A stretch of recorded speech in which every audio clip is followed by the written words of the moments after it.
This is the DTV Digest, the podcast that brings you news and reviews of films which didn't make it to the cinema. And now, here's your host, Mike Parkin. Hello everyone and welcome to the DTV Digest, the podcast which brings you reviews of films which didn't make it to the cinema and instead went straight to DVD, Blu-ray or streaming media. I'm your host Mike Parkin and joining me this week is Will Bentley. Hello. So this is a special episode. It's a little podlet, this one. It's we're only covering one film, and that is the new British thriller called Trick or Treat, and we are going to get straight into it. It's Halloween, and Greg killed his 45th birthday. Not that he feels like celebrating, though. Henpecked by his wife, sleep-deprived by his baby daughter, Greg is at a low ebb, frustrated by his own weaknesses. Things can't possibly get any worse until they do, in the form of his ne'er-do-well brother, Dan, who needs his help in getting rid of a body in the trunk of his car. Now, Will, they always do say that, a friend is someone who's going to help you move your house, but a real good friend is someone who's going to help you get rid of a body. Yeah, yeah, I've heard that one. Yeah. Except in this case, you can't choose. You can choose your friends, but you can't choose your family, kind of thing, isn't it? Exactly, and I mean, yeah, it's just he wasn't totally chuffed with this at all, not in the slightest. He wasn't interested, but he kind of you could see that he felt, this was actually, I thought, one of the best scenes to establish the characters of the two main kind of protagonists in this, or the main protagonist and his his problem-causing brother. I thought it was brilliant. I thought that it built, because it was just basically he just looked like kind of aimless middle-aged drifter. His wife described him as an ex-raver who'd taken too many pills, and he was demotivated, sitting around smoking spliffs and not really doing anything. And when his brother comes in, presents him with this massive problem, you sort of gradually start to see. The script's brilliant. Because he starts to illuminate this character, and there's just so much more to him. And I thought it really built it very well. It's interesting, isn't it? Because when we, as you say, when we do see him, he's just sat around watching David Attenborough on TV. His wife's like at her, sort of, she's so fed up with him, needs him to go and find a job, get off his lazy ass. But he's sort of bought into his own sort of self-importance, hasn't he? Because he's like, I'm meant for something bigger than this, and he comes out with a statement where he says, like, I should be out hunting mammoths, as if he's yeah, it's a weird thing, but it's like he's sort of buying into some sort of machismo ethos, it's like, so something he sort of read on a sort of 4chan sort of thing, but so he's like, sort of strung up by his own self-importance at the beginning, and his wife's doing her best to sort of bring him down to earth. And then his brother comes in, and even though it's a sort of very dangerous situation, it's almost as if like it's a bit of escapism for him, so it brings him to life. Yeah, exactly. But then, we spin out from there as well, because, no sooner as his brother told up and laid this story on him that he's, quote, accidentally, close quotes, hit this guy, then these other two guys turn up. They're brilliant, by the way. Who's the guy who plays Clarence, the big black guy, the gangster? He's fantastic. Yeah, that was Richard. I thought that was Damo, but that was Richard Carter, I think. No, Damo was the former gang boss who they said died. Oh right. Who Damo, because he goes, we're going to see the boss, and he goes, what Damo? And Clarence, that's right, yeah. No, Damo got shot. We really have been out of it for a while. Yeah, we've gone through bosses. Yeah, that's been a bit of a corporate takeover.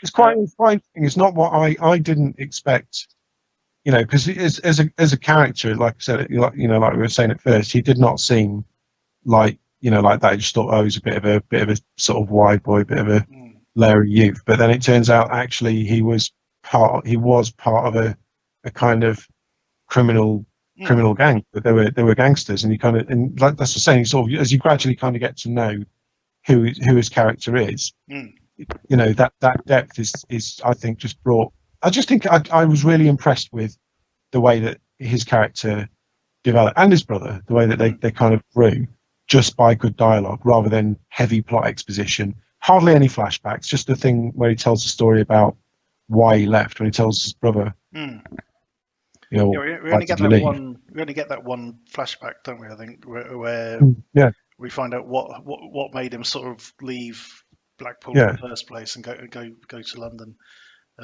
Something Damo happened to do. And he goes off and becomes a music producer or something, doesn't he? He goes off down to London to do that, and then obviously it goes to shit, and he needs to come home. And Blackpool as a setting for, and it's basically Blackpool at night. The whole film is set in Blackpool at night. Yeah, over the course of one evening, basically, isn't it? So. Yeah, and you've got that.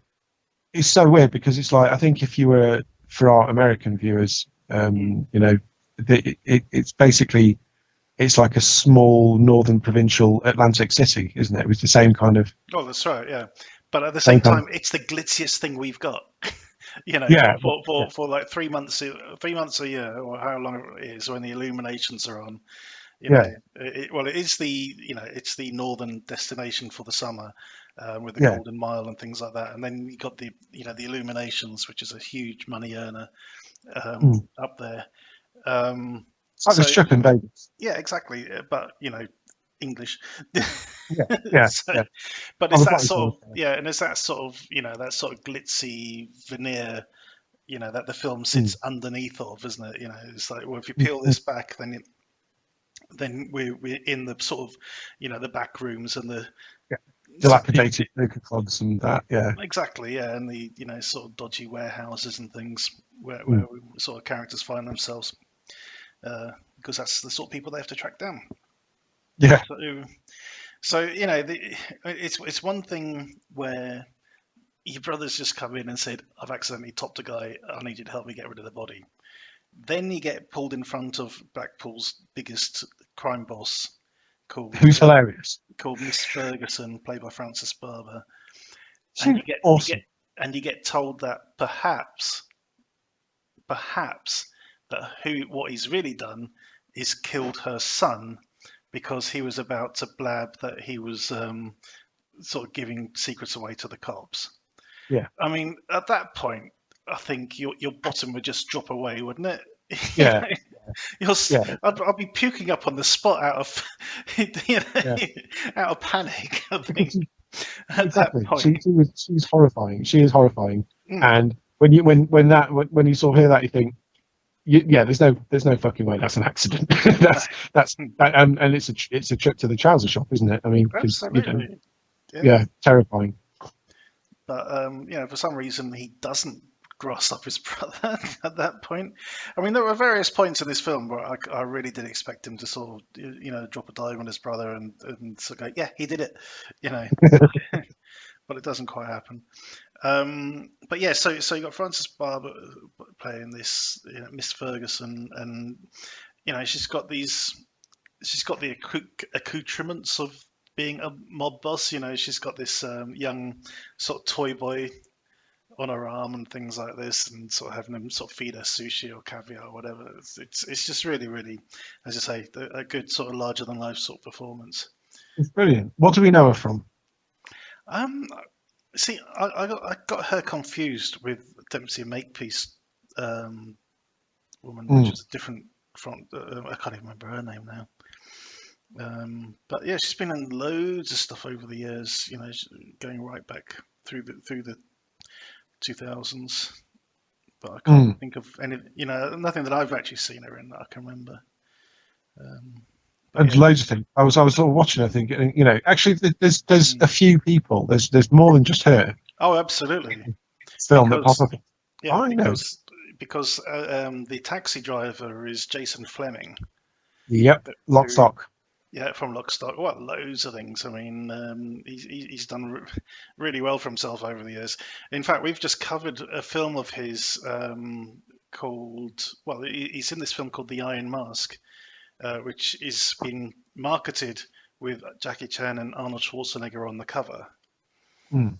But the film is actually, even they have a big sort of bit part in the film, but the film is largely about Jason Fleming's character, and he never meets them in a completely separate part of the film.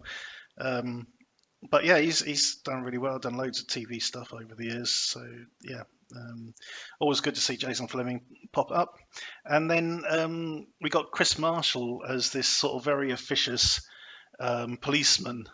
About 3/4 of the way filmed the film, which I thought was great as well. I was going to mention that because that completely threw me. That just made me laugh. I thought that was fantastic. Yeah, because I mean, obviously you've got a bit of experience of this sort of thing, and you got this guy. I thought it was a bit funny that there's a single Bobby on the beat sort of thing, but on foot doing it. Yeah, obviously shows you what a safe place that Blackpool is, but well, yes and no. Yeah. I mean, to put on in terms of how that scene played out, definitely yes and no. But it's an interesting scene because that's the one where it shows you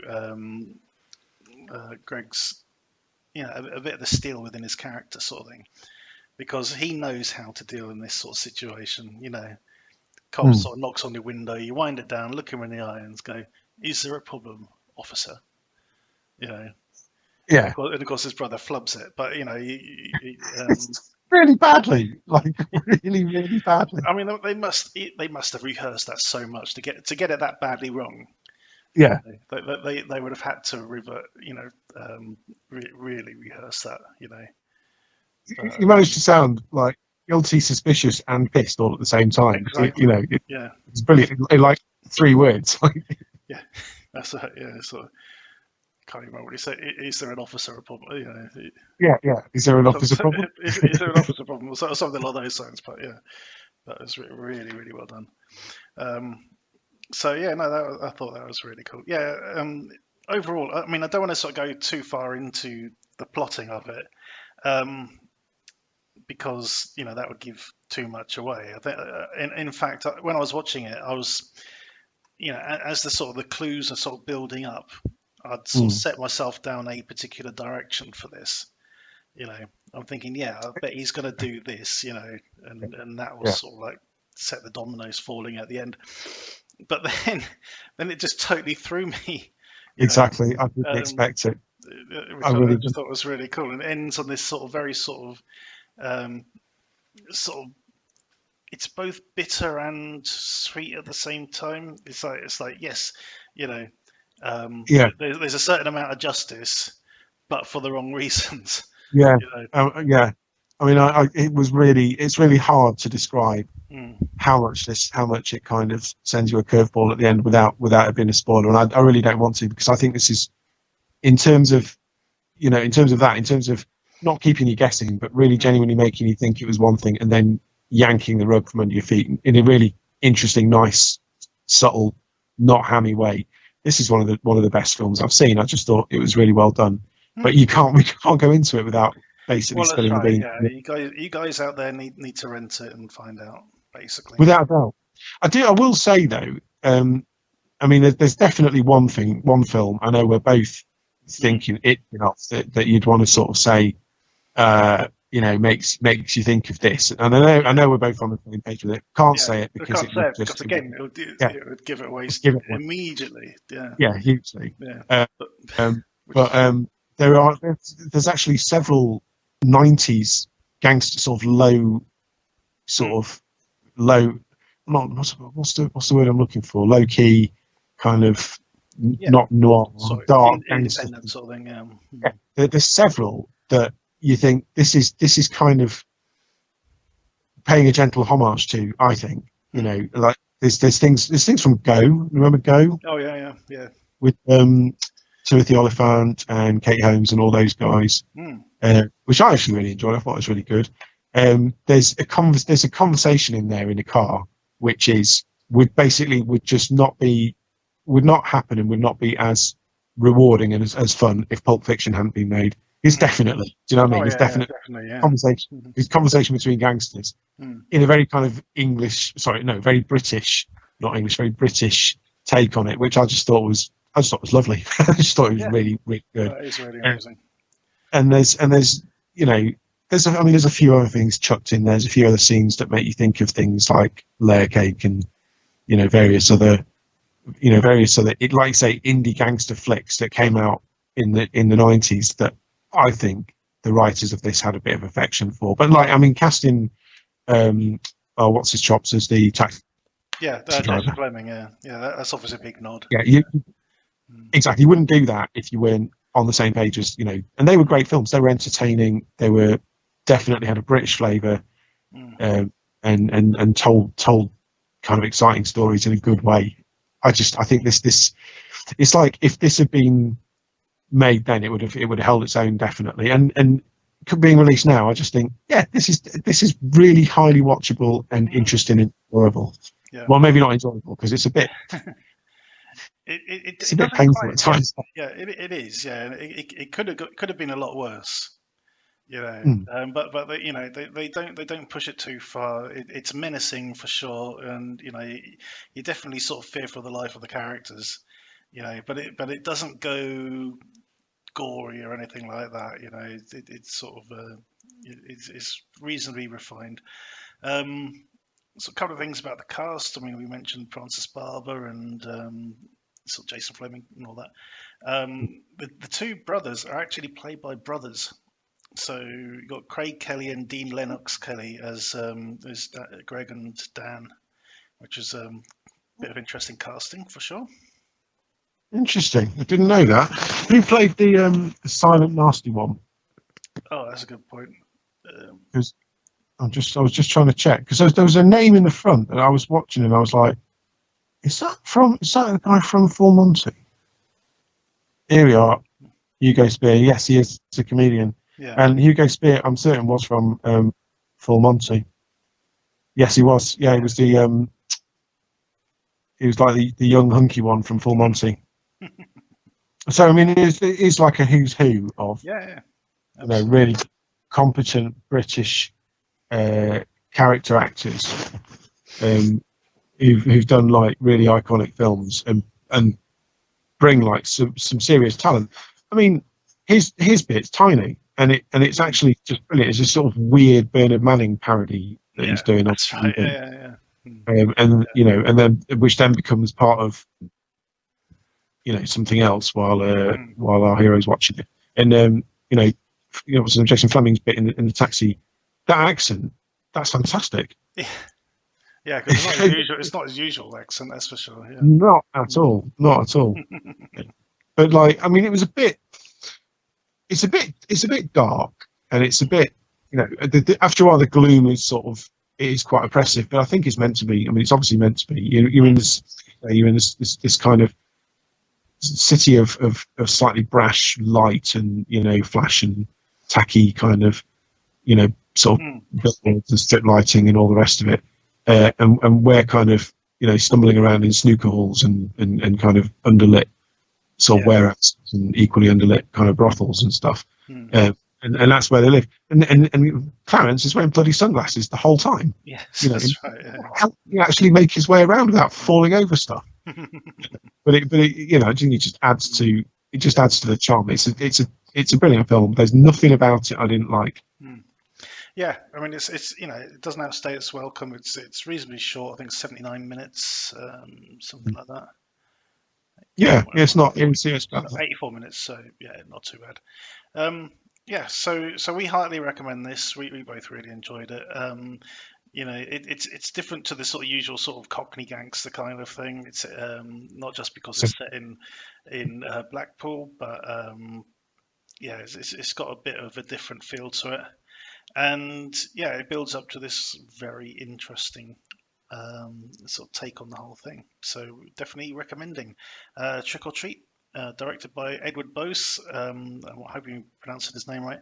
I'm really interested in one of his earlier films, actually called Blooded, where some young some young hunters are dumped on the sort of Scottish Highlands and hunted by some people.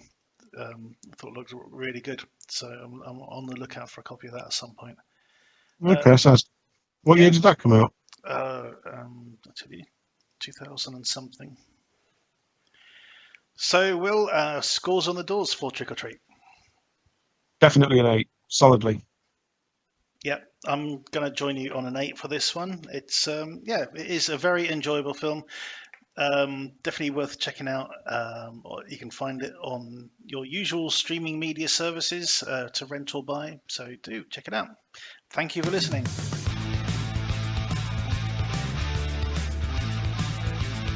Thank you for listening to the DTV Digest. Let us know your thoughts in the comments and tune in again next time.